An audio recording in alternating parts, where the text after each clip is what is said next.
Good morning, જય શ્રી કૃષ્ણ, જય માતાજી. સ્વાગત છે તમારા બધાનું મારા એક ફ્રેશ વિડીયો બ્લોગમાં. આજે ધૂળેટી છે તો બધાને હોળી ધૂળેટીની ખૂબ ખૂબ શુભકામના. અને બપોરના 12 વાગી ગયા છે. 12:06. હા, 12:06. અમારે તો કામમાં 12 વાગી જાય ને તકશુભાઈ, કામમાં 12 વાગી જાય ને આપણો. આજે તબિયત નહીં સારી, નકર હોળી રમવાનો જવાનો પ્લાન બહુ સરસ હતો, પણ મારી તબિયતના કારણે આખો પ્લાન ચકનાચૂર થઈ ગયો. તમે કાલના વિડીયોમાં જોયું હતું ને, હું દક્ષુભાઈ દવાખાને જતા એનો વિડીયો જોયો હતો ને તમે કાલનો, એટલે નકર જો બીમાર ના પડ્યો હોત તો અલગ જ પ્લાન હતો હોળીનો. બધો ચકનાચૂર થઈ ગયો. બીમાર દિલના કટકે કટકા થઈ ગયા. હવે આ ઘા સહન નથી થતા. દક્ષુ બીમાર પડ્યો એટલે નકર તો અમારે જવાનું જ હતું હોળી રમવા ગચિયારે ને. જુલા બસ ઘણી જગ્યાએ 2-3 જગ્યાએ ગચિયારે જતો, કલોલ જતો, કલોલ જતો, તો ગચિયારે જતો, તો જુલાસણ જતો, ગમે તો જતો, પણ હવે એવું છે બધું. આમાં તબિયતે બધું બગાડી દીધું. નકર ફૂલ બાકાજી કી બોલાવાની હતી. બાકાજી કિંમત તબિયત બગડી જાય ને, પણ બાકાજી મોઢું બી લઈ ગયું ને.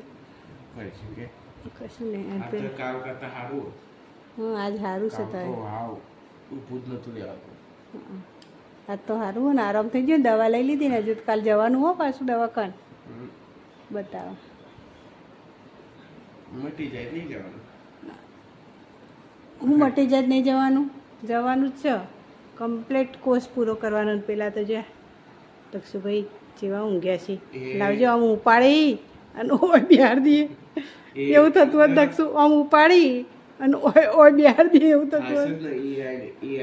એ તો બધું આપણા કોમનું નહીં. હેડો કપડાં ધોવાઈ જાય, ઉકવવા નહીં, રસોઈ કરવાની બાકી છે.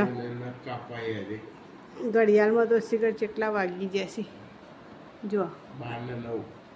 હજુ તો રસોઈ બાકી છે. હોળી રમવા મહેમાન આવી ગયા છે. બે જાય હોળી રમવા આવી જાય. દરવાજા ઉપર છે બેઠે. બીજા સિંહ હો તો પેલ બાજુ બધા સિંહ, આ બાજુ બધા સિંહ બધા ઈકણ પણ દેખાતા ને, ઘર આડું આવે ને એટલે. અને આ જો ચ બે જાય.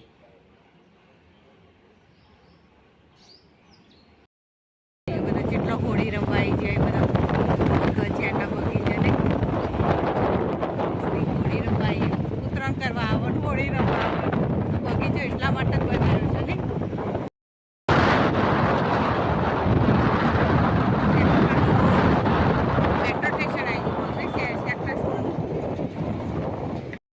ચોવીસ આવી ગયું. 24 તો શાક માર્કેટ નહીં, જગ્યા રોકેલી આ બધા. 24નું માર્કેટ જોઈ શકો છો તમે. 24નું માર્કેટ, શાક માર્કેટ. અને આ ભીડ ડીમાર્ટ જે લો નહીં દક્ષુ. આ વાસણ દક્ષુ વાસણ આવ્યો છે દક્ષુભાઈ ડીમાર્ટમાં ફરી. મજા આવે, ઠંડુ લાગે ને એકદમ ચીલ. હા, ઠંડુ. કશું લેવું ના, લેવાનું નહીં હો. લેવા નહીં ને, યુપીઆઈ પેમેન્ટ થતું નહીં, રિજેક્શન આવો પડ્યું પાછું. એટલે ના કશું થાય. વાસણો જો આ ડીમાર્ટ છેઠો.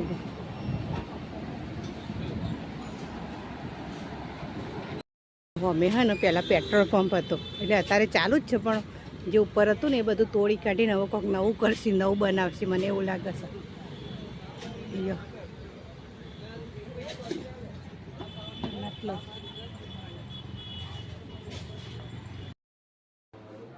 એ બેંકમાં જમા કર્યા 5 વાગ્યા પહેલા, 3:30 પહેલા જવું પડે. ક્યાં ક્યાં ફર્યા? ચોય જતા ચોય નહીં, હું લાયક કોઈ નહીં, એવું થયું.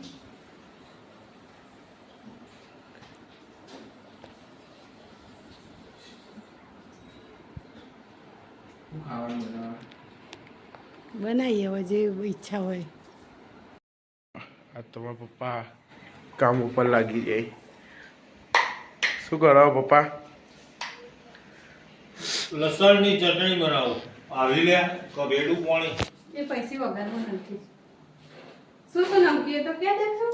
શું જો નથી પેલા જીરું અને ધોળાને ખોડી દીધા. હા પછી પેલા લસણ ફોલ્યું. બરોબર હા મેન કોમ તો રહી ગયો પછી ધોળાને જીરું ખોડ્યું. પછી બરાબર. ભાઈ લસણ નાખીને લસણને ખોડ્યું. હા પછી ગોળ લીંબુ મીઠું આ બધું નાખી અને હવે ચટણી ના આવી રીતે ઓમ કરી અને મીઠું કરવું. બરોબર અને એ તો ચોટી રહી હોય ને હા તો હવે શું કરવાનું આ? આગળની પ્રોસેસ હવે આ ચટણી આલી દઉં તારા મમ્મીને હા એટલે વઘાર દે છે. બરોબર લે બસ હવે પાણી જોવે રેડું લે. રેડવાનું ભાઈ પાણી ના. બરોબર હે? હો બરોબર સરસ સરસ. અને તમે શું બનાવ્યું ભાખરી જો બીજું ભાત વઘારે બપોરના પડ્યા હતા ને દાળ ભાત બનાવ્યા હતા તે ભાત પડ્યા હતા તે ભાત વઘાર્યા કોબીનું શાક બનાવ્યું બરોબર એક કોબીજના સંભાળાનું શાક બનાવ્યું એવું કે સંભારો પડે ને બપોરનું કોબીજનું એનું શાક બનાવી દીધું બરોબર છે ને આ ભારતીય નારી કહેવાય વેસ્ટમાંથી બેસ્ટ કરે ભારતીય નારી જો આ પપ્પા